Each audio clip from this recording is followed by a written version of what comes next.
Hello everyone, स्वागत है आपका हमारे यूट्यूब चैनल पर। आज है most expected GK question series का 4th वीडियो। आज का जो फोकस रहेगा वो करंट अफेयर्स, ज्योग्राफी, हिस्ट्री और पॉलिटी पर रहेगा। आपको इस सीरीज़ को अच्छे से नोट करके इसके मल्टीपल रिवीजन करने हैं और आने वाले एग्जाम्स में आपके लिए काफ़ी हेल्पफुल रहेगा।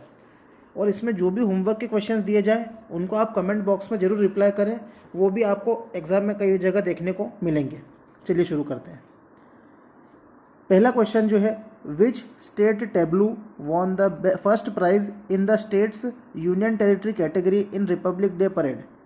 जो रिपब्लिक डे की जो परेड होती है, ठीक है, गणतंत्र दिवस की जो परेड होती है, उसमें अलग अलग मंत्रालय जो रहते हैं सरकार के, अलग अलग जो पुलिस सेवाएं रहती है, अलग अलग सेना के जो अंग रहते हैं, वो परेड निकालते हैं, है ना, झांकियाँ निकालते हैं। तो किस राज्य की झांकी को बेस्ट झांकी का अवार्ड दिया गया है? तो उत्तर प्रदेश राज्य की झांकी को बेस्ट झांकी का अवार्ड दिया गया है। हिंदी में भी लिखा गया है, इसको अच्छे से ध्यान रखिएगा। अब इस बार के रिपब्लिक डे गणतंत्र दिवस से जुड़ी हुई कुछ इन्फॉर्मेशन। इस बार जो 2025 में गणतंत्र दिवस हुआ है वो 76वां 76 नंबर का गणतंत्र दिवस है, ठीक है। इसमें बेस्ट मार्चिंग कंटिजेंट का जो अवार्ड दिया गया है, best marching contingent among services. Services मतलब जो सेना के जितने भी अंग हैं उसमें जो बेस्ट मार्चिंग कंटिजेंट या बेस्ट मार्चिंग टुकड़ी है ना, जिन लोगों ने अच्छे से परेड की है सबसे ज़्यादा अच्छे से, किसको दिया गया है? तो जम्मू कश्मीर राइफल्स को दिया गया है, ठीक है। ये सेना का एक अंग है, ठीक है। इसके अलावा best marching contingent among CAPF का मतलब होता है सेंट्रल आर्म्ड पुलिस फोर्स, ठीक है। यह सरकार की सेना होती है एक प्रकार से, जो पुलिस का भी काम करती है, सेना का भी काम करती है, ठीक है। तो सेंट्रल आर्म्ड पुलिस फोर्सेस, ठीक है। इसका जो बेस्ट मार्चिंग कंटिजेंट का अवार्ड है वो दिया गया है दिल्ली पुलिस के मार्चिंग दस्ते को, ठीक है। तो ये भी याद रखिएगा, हिंदी में भी लिखा गया है। अगला, अब टॉप के 3 राज्य जिनको अवार्ड मिले गए हैं इनका क्रम याद रखिएगा, ठीक है। जो झांकी बनाई है इन लोगों ने इनको जो अवार्ड मिले, प्रथम 3 कौन कौन है? तो पहले नंबर पे है उत्तर प्रदेश। उत्तर प्रदेश की झांकी, उसका नाम क्या था? महाकुंभ 2025 स्वर्णिम भारत विरासत और विकास, ठीक है। उत्तर प्रदेश को प्रथम पुरस्कार मिला। दूसरे नंबर पर त्रिपुरा को पुरस्कार दिया गया, अवार्ड दिया गया है। किस चीज़ के लिए? Eternal reverence the worship of 14 deities in Tripura, Kharchi Puja, ठीक है। खर्ची पूजा के लिए त्रिपुरा को क्या दिया गया है? अवार्ड दिया गया है सेकंड झांकी बनाने का, ठीक है। ये भी याद रखिएगा, खर्ची पूजा त्रिपुरा का एक फेस्टिवल है। ये भी पेपर में कई बार आया है, खर्ची पूजा त्रिपुरा का एक फेस्टिवल है। तीसरे नंबर पे आंध्र प्रदेश की झांकी को पुरस्कार दिया गया है। किस चीज़ का दिया गया है? तो आंध्र प्रदेश में इको फ्रेंडली लकड़ी के खिलौने बनाए जाते हैं, जिसको इटिको पक्का बोमालू कहा जाता है। इटिको पक्का बोमालू कहा जाता है। ये क्या है? इको फ्रेंडली लकड़ी के खिलौने कहाँ के हैं? आंध्र प्रदेश के, ठीक है। तो ये ध्यान रखिएगा। अगला, अब ऊपर तो सेनाओं के बारे में बताया, राज्यों के बारे में बताया। अगला जो अवार्ड है वो best tableau for central ministries, जो सरकार के मंत्रालय होते हैं, ठीक है, वो भी झांकी लेके आते हैं। तो उनकी किस झांकी को कौन सा अवार्ड मिला? तो बेस्ट जो टेबलू का अवार्ड है, बेस्ट झांकी का अवार्ड है, वो दिया गया मिनिस्ट्री ऑफ ट्राइबल अफेयर्स, जनजातीय गौरव वर्ष। थीम क्या था उनका? जनजातीय गौरव वर्ष का थीम था, ठीक है। हिंदी में भी लिखा गया केंद्रीय मंत्रालयों और विभागों की सर्वश्रेष्ठ झांकी, जनजातीय कार्य मंत्रालय, जनजातीय गौरव वर्ष। अच्छा, जनजातीय जो मंत्री है, केंद्रीय मंत्री, tribal minister, union tribal minister कौन है? ये कमेंट बॉक्स में आप लिखिएगा, यूनियन ट्राइबल मिनिस्टर, केंद्रीय जनजातीय मंत्री। अगला, अब ऊपर जो अवार्ड दिए गए थे वो तो जब झांकियाँ निकाली गई होगी तब अवार्ड दिए गए थे। एक ऑनलाइन वोटिंग भी करवाई गई थी भारत सरकार के द्वारा कि आप लोगों के द्वारा किसको क्या पसंद किया गया। तो लोकप्रिय पसंद पुरस्कार के द्वारा जो अवार्ड दिए गए हैं किसके? झांकियों को। तो बेस्ट मार्चिंग कंटिजेंट का जो अवार्ड है सर्विसेज के अमंग सर्विसेज, जो सेनाओं के अंग के बीच में, तो जो सिग्नल कंटिजेंट है, जो सेना का एक अंग होता है सिग्नल कंटिजेंट, इसको बेस्ट मार्चिंग कंटिजेंट का अवार्ड दिया गया है लोगों की तरफ से वोटिंग के द्वारा, ठीक है। अगला, best marching contingent among CAPF, जो सेंट्रल आर्म पुलिस फोर्सेस है, उसमें बेस्ट झांकी का अवार्ड किसको दिया गया, या बेस्ट मार्चिंग कंटिजेंट का अवार्ड किसको दिया गया? तो CRPF वालों को दिया गया है, सेंट्रल रिजर्व पुलिस फोर्स, ठीक है। ये किसके द्वारा दिया गया है? तो ये पॉपुलर चॉइस अवार्ड, लोगों ने वोट करके दिया है, ठीक है। फिर उसी तरह जैसे ऊपर 3 राज्यों को दिया गया था, उसी तरह आम लोगों ने जो वोट करके लोगों टॉप के 3 राज्यों को बेस्ट झांकी का अवार्ड दिया, वो कौन कौन है? तो पहले नंबर पर था गुजरात। गुजरात की झांकी का नाम था स्वर्णिम भारत विरासत और विकास। दूसरे नंबर पर उत्तर प्रदेश की झांकी को अवार्ड दिया गया लोगों के द्वारा महाकुंभ 2025। इसकी भी थीम थी स्वर्णिम भारत विरासत और विकास, ठीक है। तीसरे नंबर पर उत्तराखंड की झांकी रही। उत्तराखंड की झांकी किस पे बेस्ड थी? तो कल्चरल हेरिटेज और एडवेंचर स्पोर्ट्स। एडवेंचर स्पोर्ट्स मतलब अलग अलग प्रकार के जो साहसिक खेल होते हैं, उसके ऊपर उत्तराखंड की झांकी थी, तीसरे नंबर पे आई, ठीक है, ये भी ध्यान रखिएगा। अगला, अब लोगों के द्वारा जो वोट किया गया उसमें जो मंत्रालय रहते हैं उनकी कौन सी झांकी को बेस्ट झांकी का अवार्ड दिया गया? तो ministry of women and child development, ठीक है, महिला और बाल विकास मंत्रालय। आपके लिए होमवर्क है कि अभी केंद्रीय बाल विकास मंत्रालय या महिला और बाल विकास मंत्री कौन है ना? Union women and child development minister, women and child development minister कौन है? केंद्रीय बोला है, राज्य का नहीं बोला है, केंद्र यानी यूनियन गवर्नमेंट, सेंट्रल गवर्नमेंट का, ठीक है। चलिए अगला क्वेश्चन, हैंडलूम कॉन्क्लेव मंथन, ये एक कार्यक्रम हुआ है, इसका उद्घाटन किसने किया है? तो इसका जो सही जवाब है वो है गिरिराज सिंह। गिरिराज सिंह के द्वारा हैंडलूम कॉन्क्लेव मंथन या हथकरघा सम्मेलन का आयोजन गिरिराज सिंह के द्वारा किया गया है। गिरिराज सिंह कौन है? तो ये टेक्सटाइल मिनिस्टर है। क्या है? कपड़ा मंत्री। क्या है? कपड़ा मंत्री है, ठीक है। तो ये लिखा हुआ है यूनियन मिनिस्टर ऑफ टेक्सटाइल कौन है? गिरिराज सिंह है, ठीक है। अब हैंडलूम डे से जुड़े हुए कुछ इंपॉर्टेंट फैक्ट जो पेपर में आते ही आते हैं। पहला, नेशनल हैंडलूम डे, राष्ट्रीय हथकरघा दिवस कब मनाया जाता है? 7 अगस्त को मनाया जाता है। कब मनाया जाता है? 7 अगस्त को।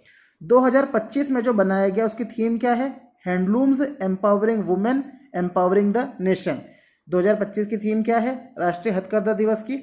हथकरघा, महिला सशक्तिकरण और राष्ट्रीय सशक्तिकरण, ठीक है। तो इसको अच्छे से याद रखिएगा।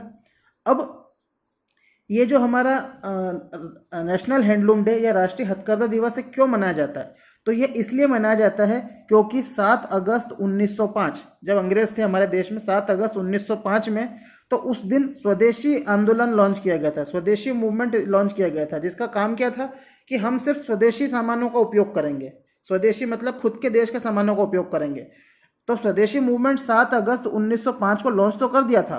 क्यों लॉन्च किया गया था? क्योंकि उस समय जो हमारा बंगाल था, बंगाल मतलब जो आज का पश्चिम बंगाल है, वेस्ट बंगाल है, और अभी का बांग्लादेश नाम का देश है, इन दोनों को अलग अलग कर दिया गया था, ठीक है। तो एक ये इसको ध्यान रखिएगा। और ये किसके द्वारा किया गया था? तो ये किया गया था लॉर्ड कर्जन के द्वारा, ठीक है। इसको ध्यान रखिएगा, लॉर्ड कर्जन के द्वारा, ठीक है। इसको करेक्ट कर देता हूँ, सिर्फ लॉर्ड कर्जन के द्वारा किया गया था, ठीक है। इसको कैंसिल किसके द्वारा किया गया था? तो इसको कैंसिल किया गया था 1911 में लॉर्ड हार्डिंग के द्वारा। एक लॉर्ड, अब ये लॉर्ड कौन होते हैं? तो उस समय जो भारत पे राज करते थे उनको लॉर्ड कहा जाता था। तो लॉर्ड हार्डिंग ने 1911 में बंगाल पार्टीशन को क्या कर दिया था? कैंसिल कर दिया था, ठीक है। हिंदी में भी लिखा हुआ है, इसको आप देख सकते हैं। अगला क्वेश्चन जो है ज्योग्राफी से जुड़ा हुआ है। एक पोलावरम मल्टीपर्पस प्रोजेक्ट है। ये मल्टीपर्पस प्रोजेक्ट क्या होते हैं? ये पानी के डैम होते हैं जिससे बिजली भी बनाई जाती है और सिंचाई भी की जाती है। तो पोलावरम मल्टीपर्पस प्रोजेक्ट जो है किस राज्य में है? ठीक है, तो ये इसका आंसर जो है वो आंध्र प्रदेश है। पोलावरम मल्टीपर्पस प्रोजेक्ट आंध्र प्रदेश के अंदर है, इसको ध्यान रखिएगा, ठीक है। अब यह किस नदी के ऊपर है? तो याद रखिएगा ये गोदावरी नदी के ऊपर है। कौन सा? Polavaram hydro electric power station, ठीक है। गोदावरी नदी को दक्षिण गंगा भी कहा जाता है, ये याद रखिएगा, गोदावरी नदी को दक्षिण गंगा भी कहा जाता है।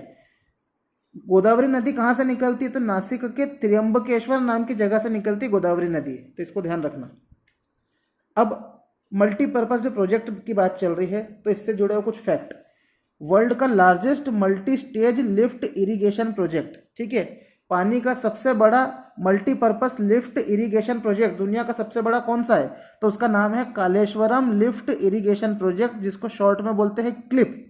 ये कहाँ पर है? तेलंगाना में है, और ये भी गोदावरी नदी के ऊपर है। तो ये ध्यान रखिएगा, पोलावरम हाइड्रो इलेक्ट्रिक स्टेशन भी किसके ऊपर है? गोदावरी के ऊपर है, जो कि आंध्र प्रदेश में है। और यही गोदावरी नदी के ऊपर कालेश्वरम लिफ्ट इरिगेशन प्रोजेक्ट यानी क्लिप है, जो कि तेलंगाना राज्य में है। आंध्र प्रदेश और तेलंगाना एक साथ होते थे पहले, अब अलग अलग हो चुके हैं, ठीक है। अगला, एक और हमारे यहाँ पानी का जो प्रोजेक्ट है उसको Damodar valley corporation DVC project बोलते हैं। यह 1948 में बना था। सोचो भारत आज़ाद हुआ जब। यह इंडिया का first multipurpose river valley project है। भारत का पहला मल्टीपर्पस रिवर वैली प्रोजेक्ट कौन सा? दामोदर वैली कॉरपोरेशन DVC 1948 में बना। ये किसकी सोच थी? तो प्रोफेसर मेघनाथ साहा की सोच थी ये। ठीक है, तो ये ध्यान रखिएगा इसको। दामोदर नदी जो है इसके बारे में एक चीज याद रखना, इसको कर्ज ऑफ बंगाल यानी बंगाल का अभिशाप कहते हैं, या सोरो ऑफ बंगाल यानी बंगाल का दुख कहते हैं। बंगाल का दुख क्यों कहते हैं? क्योंकि हर साल बारिश के समय यह बंगाल में बाढ़ आती है। किसके कारण? दामोदर नदी के कारण। ठीक है, अगले पॉइंट पे चलते हैं। अगला क्वेश्चन, अब प्रेसिडेंट से जुड़े हुए कुछ स्टेटमेंट लिखे, बताना है कौन सा सही है कौन सा गलत है, या एक से ज्यादा सही है या सभी गलत है, ये बताना है। तो प्रेसिडेंट क्या है? क्या प्रेसिडेंट पार्लियामेंट का हिस्सा है? क्या प्रेसिडेंट पार्लियामेंट का हिस्सा नहीं है? तो ये गलत है, प्रेसिडेंट पार्लियामेंट का हिस्सा होता है। ठीक है, अगला, क्या प्रेसिडेंट पार्लियामेंट का एक पार्ट है? तो हाँ, प्रेसिडेंट पार्लियामेंट का पार्ट है, तो बी पॉइंट तो हो गया सही, प्रेसिडेंट पार्लियामेंट का भाग है। क्या प्रेसिडेंट पार्लियामेंट के अंदर बैठता है? नहीं, प्रेसिडेंट पार्लियामेंट के अंदर नहीं बैठता, वो भाग जरूर है लेकिन बैठता नहीं है वहां पे। क्या प्रेसिडेंट पार्लियामेंट यानी संसद में वोट कर सकता है? तो प्रेसिडेंट पार्लियामेंट यानी संसद में वोट नहीं कर सकता। तो इसका जो आंसर आएगा सिर्फ क्या आएगा? ओनली बी करेक्ट है, ओनली बी करेक्ट है। ठीक है, अब एक बात समझो, जो हमारी संसद है, संसद को पार्लियामेंट भी कहते हैं। क्या कहते हैं? पार्लियामेंट भी कहते हैं। ये 3 अंगों से बना है, एक तो प्रेसिडेंट यानी राष्ट्रपति, एक राज्यसभा और एक लोकसभा। ठीक है, ये लिखा हुआ है। जो हमारी संसद होती है वो 3 हिस्सों से बनी है। ठीक है, पार्लियामेंट के लिए बारे में एक पॉइंट याद रखना, पार्लियामेंट हमारे जो संविधान है जिससे हमारा देश चलता है, उस संविधान का आर्टिकल 79 क्या है? पार्लियामेंट। उस पार्लियामेंट में कितने हिस्से हैं? एक तो प्रेसिडेंट होता है, एक राज्यसभा होती है, एक लोकसभा होती है। पार्लियामेंट का आर्टिकल है 79। ठीक है, राज्यसभा का आर्टिकल है 80, लोकसभा का आर्टिकल है 81 यानी 81। तो इसको अच्छे से याद रखिएगा, 3-4 बार पढ़िएगा क्योंकि हर बार पेपर में आता है। ठीक है, अब इससे जुड़ी जानकारी ये है, राज्यसभा क्या होती है? तो देखो, राज्यसभा क्या होती है? इसको परमानेंट हाउस भी कहते हैं। परमानेंट हाउस का मतलब होता है हम जिन लोगों को चुन के भेज रहे हैं वो किसी जगह जाके बैठते हैं और चर्चा करते हैं, है ना, तो उसको संसद का सदन बोलते हैं या हाउस बोलते हैं। तो राज्यसभा क्या? एक परमानेंट हाउस है जो कभी खत्म नहीं होता, जो कभी खत्म नहीं होता। ठीक है, इसको हाउस ऑफ एल्डर्स भी कहा जाता है। हाउस ऑफ एल्डर्स यानी जो हमारे घर के बुजुर्ग होते हैं वो कैसे रहते हैं? समझदार रहते हैं। तो जितने भी समझदार नेता रहते हैं उनको राज्यसभा भेजा जाता है। ठीक है, उसी तरह लोकसभा को लोअर हाउस बोलते हैं, निचला सदन बोलते हैं, या इसको हाउस ऑफ पीपल बोलते हैं। अब इसको हाउस ऑफ पीपल क्यों बोलते हैं? क्योंकि यहाँ के जो सांसद रहते हैं, यहाँ के जो सांसद रहते हैं, इनको हम लोग वोट दे के भेजते हैं। क्या करते हैं? हम लोग वोट दे के, लोग जो होते हैं वोट दे के भेजते हैं। जैसे मोदी जी कहाँ से सांसद है? वाराणसी से। मोदी जी कहाँ से सांसद है? वाराणसी से। राहुल गांधी जी कहाँ के सांसद है? तो रायबरेली से। ठीक है, रायबरेली से। तो ऐसे हमको ध्यान रखना है। ठीक है, तो ये भी बात ध्यान रखिएगा। अगली चीज जो इंपॉर्टेंट है, प्रेसिडेंट। प्रेसिडेंट जो है संविधान का आर्टिकल 52 से लेकर 62 के बीच प्रेसिडेंट आता है। आपका काम है आर्टिकल 52 से लेकर 62 को किसी भी बुक से पढ़ें, ये बहुत ज़्यादा इंपॉर्टेंट है। ठीक है, अगला, अब प्रेसिडेंट बनने की कुछ क्वालिफिकेशन होती है जिसका पेपर में हमेशा क्वेश्चन आता है स्टेटमेंट के फॉर्म में। तो प्रेसिडेंट बनने की क्या क्या क्वालिफिकेशंस होनी चाहिए? पहली बात, जो प्रेसिडेंट बनेगा भारत का वो एक भारत का नागरिक होगा, इंडियन सिटीजन होगा। ठीक है, अगला, प्रेसिडेंट बनने के लिए, राष्ट्रपति बनने के लिए कम से कम 35 साल की एज चाहिए, 35 ईयर्स की। ठीक है, अगला, प्रेसिडेंट बनने के लिए कोई भी व्यक्ति जो है वो क्या होना चाहिए? तो उसको क्या होना चाहिए कि वो लोकसभा का मेंबर बनने योग्य होना चाहिए। मैं क्या बोल रहा हूँ? बनने योग्य होना चाहिए, बनना नहीं चाहिए, बनने योग्य होना चाहिए।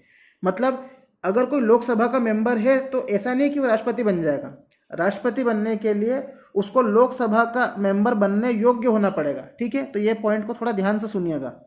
अगला, कोई भी राष्ट्रपति है, अगर वो राष्ट्रपति बनता है तो उसके पास कोई भी ऑफिस ऑफ प्रॉफिट नहीं होना चाहिए। मतलब उसके कोई काम धंधे ऐसे नहीं होना चाहिए कि वो केंद्र सरकार के अंदर कुछ काम चल रहे हों उसके, या राज्य सरकार के अंदर कुछ काम चल रहे हों जिससे कि उसको गलत प्रॉफिट हो, गलत फायदा करवाओ अपना। ठीक है, तो ऐसे काम भी नहीं होने चाहिए। तो ये पॉइंट सारे इंपॉर्टेंट है, ध्यान रखिएगा, हिंदी में भी लिखा गया है। अगला, अब जो राष्ट्रपति को चुनते हैं तो चुनने का काम कौन करता है? तो चुनने का जो काम होता है वो इलेक्टोरल कॉलेज नाम के कुछ लोग करते हैं। इलेक्टोरल कॉलेज को हिंदी में निर्वाचक मंडल भी कहते हैं। अब इलेक्टोरल कॉलेज या निर्वाचक मंडल क्या होता है? ये कुछ सदस्य होते हैं, कुछ लोग होते हैं। कौन से लोग होते हैं? तो ये वो होते हैं इलेक्टेड मेंबर्स। इलेक्टेड मतलब जो चुनाव जीते मेंबर्स होते हैं, वही जो चुनाव जीते मेंबर होते हैं उनको इकट्ठा करके एक जगह बैठाया, उसको बोलते हैं इलेक्टोरल कॉलेज या फिर निर्वाचक मंडल। ठीक है, तो पहली बात, राष्ट्रपति के चुनाव में इलेक्टेड मेंबर्स वोट डालते हैं। अब आप बोलोगे इलेक्टेड मेंबर क्या होते हैं? तो देखो, मेंबर दो प्रकार के होते हैं, एक होते हैं इलेक्टेड, एक होते हैं इलेक्टेड। ठीक है, जो चुनाव जीते हैं, जो क्या करके जीते हैं? चुनाव जीते हैं, या तो लोकसभा से या तो राज्यसभा से। ठीक है, और एक होते हैं नॉमिनेटेड। एक कौन होते हैं? नॉमिनेटेड मतलब ये वो लोग होते हैं जिनको सांसद बना दिया जाता है। क्यों बना दिया जाता है? क्योंकि ये बहुत ज़्यादा फेमस है अपनी अपनी फील्ड में। जैसे सचिन तेंदुलकर चुनाव जीत के नहीं आए, फिर भी उनको राज्यसभा का सांसद बना दिया गया था। उसी तरह एक्ट्रेस होती थी एक रेखा, उनको बना दिया गया था। ठीक है, तो इनको क्या बोलते हैं? नॉमिनेटेड। ये नॉमिनेट होके आए हैं। ठीक है, चलो तो देखते हैं कि इलेक्टोरल कॉलेज या निर्वाचित सदस्य, इसमें जो निर्वाचक मंडल होते हैं उसमें कौन कौन होते हैं। तो इसमें पहली बात तो इलेक्टेड मेंबर या चुनाव जीते हुए लोग होते हैं। कहाँ के? लोकसभा के लोग होते हैं, वो राज्यसभा के लोग होते हैं। फिर legislative assembly of the state, जैसे केंद्र में लोकसभा राज्यसभा होता है, उसी तरह स्टेट के अंदर क्या होती है? विधानसभा होती है। विधानसभा होती है। ठीक है, विधानसभा के सदस्य को विधायक बोलते हैं या एमएलए बोलते हैं। MLA, member of legislative assembly. तो ये भी वोट कर सकते हैं। और ध्यान रखना, हर राज्य में एक लेजिस्लेटिव असेंबली या विधानसभा होती है। अब क्या होता है, भारत देश में कुछ ऐसे भी हिस्से हैं जो राज्य नहीं है, उनको यूनियन टेरिटरी कहा जाता है, केंद्र शासित प्रदेश। ठीक है, जो कौन है? दिल्ली है और पुडुचेरी है। यहाँ पे केंद्र शासित प्रदेश होने के बाद भी क्या है? यहाँ पर विधानसभा है। कहने का मतलब ये है, भले ही ये यूनियन टेरिटरी हैं, लेकिन इनके पास अपना क्या है? एक खुद का सीएम है। ठीक है, तो ध्यान रखिएगा। अब कुछ होमवर्क क्वेश्चन है। पहला क्वेश्चन जो ये है कि इंडिया के प्रथम राष्ट्रपति, फर्स्ट प्रेसिडेंट कौन थे? ये आपको लिख के लाना है। दूसरा, youngest president of India, Bharat के सबसे युवा राष्ट्रपति कौन थे? वो भी लिखना है। तीसरा, भारत के पहले दलित राष्ट्रपति कौन थे? अगर थे तो लिखें, नहीं थे तो नो लिखें। First Muslim president of India, Bharat के पहले मुस्लिम राष्ट्रपति कौन थे? ये भी लिखना है। और सबसे फेमस, जो हर बच्चे को पता है, पीपल्स प्रेसिडेंट किस राष्ट्रपति को बोला जाता है? ठीक है, पीपल्स प्रेसिडेंट किस राष्ट्रपति को बोला जाता है, और वो कब से कब तक वो राष्ट्रपति थे? कब से कब तक वो राष्ट्रपति थे, ये भी याद रखना है। किसका? जिसको पीपल्स प्रेसिडेंट कह रहा हूं मैं। ठीक है, ये बहुत फेमस नाम है। ये इसरो में भी काम कर चुके हैं, ये डीआरडीओ में भी काम कर चुके हैं और काफी फेमस है। ठीक है, और एक लास्ट क्वेश्चन होमवर्क का जो था वो था, first president to die in office, Bharat के पहले राष्ट्रपति जो अपने कार्यकाल में रहते हुए जिनकी मृत्यु हो गई, कार्यकाल में मृत्यु हो गई जिनकी, ठीक है, जो कार्य करते हुए मृत्यु हो गई, तो उनका भी नाम लिखना है। ठीक है, अगला क्वेश्चन जो है हिस्ट्री से जुड़ा हुआ है। किसने कहा था who preached the doctrine of अष्टांग मार्ग और 8 फोल्ड पाथ? किसने अष्टांग मार्ग और अष्टांगिक मार्ग के सिद्धांत को प्रचारित किया था? तो इसका जो सही जवाब है वो है बुद्धा। गौतम बुद्ध जो थे, इन्होंने अष्टांग मार्ग यानी 8 फोल्ड पाथ का सिद्धांत दिया था। इन्होंने कहा था कि 8 fold path is a Buddhist guideline for ending suffering and achieving enlightenment और निर्वाणा। गौतम बुद्ध ने कहा था कि जितनी भी परेशानियां होती, तकलीफ होती है, सफरिंग्स होती है, क्या होती है? सफरिंग्स होती है। ठीक है, उसको खत्म करना है हमें और एनलाइटनमेंट अचीव करना है। एनलाइटनमेंट का मतलब निर्वाणा, मतलब ज्ञान की प्राप्ति करना है। ठीक है, ज्ञान की प्राप्ति करने के लिए हमको 8 चीजें ध्यान रखनी है। पहला, राइट व्यू का मतलब हमें अच्छा देखना है। राइट इंटेंशन का मतलब हमारा अच्छा संकल्प होना चाहिए। राइट स्पीच, हमें अच्छा बोलना चाहिए। राइट एक्शन, हमारे कर्म अच्छे होने चाहिए। राइट लाइवलीहुड, हमें अच्छे ढंग से कमाई करनी चाहिए, गलत तरीके से नहीं करनी चाहिए। राइट एफर्ट, ठीक है, हमारे प्रयास सही होने चाहिए। राइट माइंडफुलनेस, हमारी सही जागरूकता होनी चाहिए, हमें जागरूकता हमारे सही होनी चाहिए।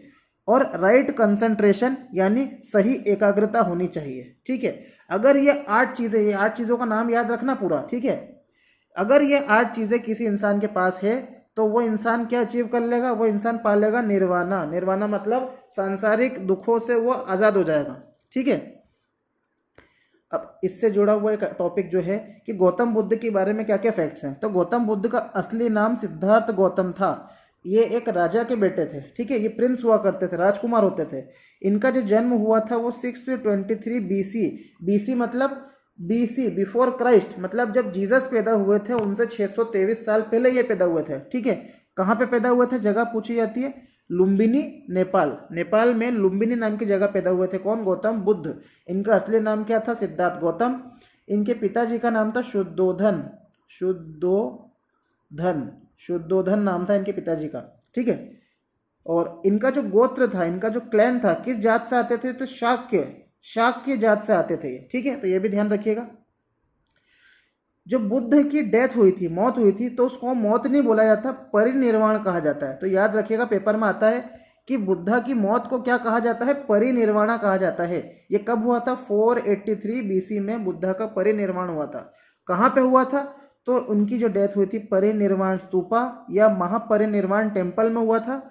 ये कहाँ पे है, कुशीनगर। कहाँ पे है, कुशीनगर में है। ठीक है, तो ये भी ध्यान रखिएगा। बुद्धा की डेथ कब हुई थी, 483 BC में हुई थी। ठीक है, इसी के साथ हमारा वीडियो ख़त्म होता है। बताइएगा आपको वीडियो कैसा लगा, लाइक कीजिएगा,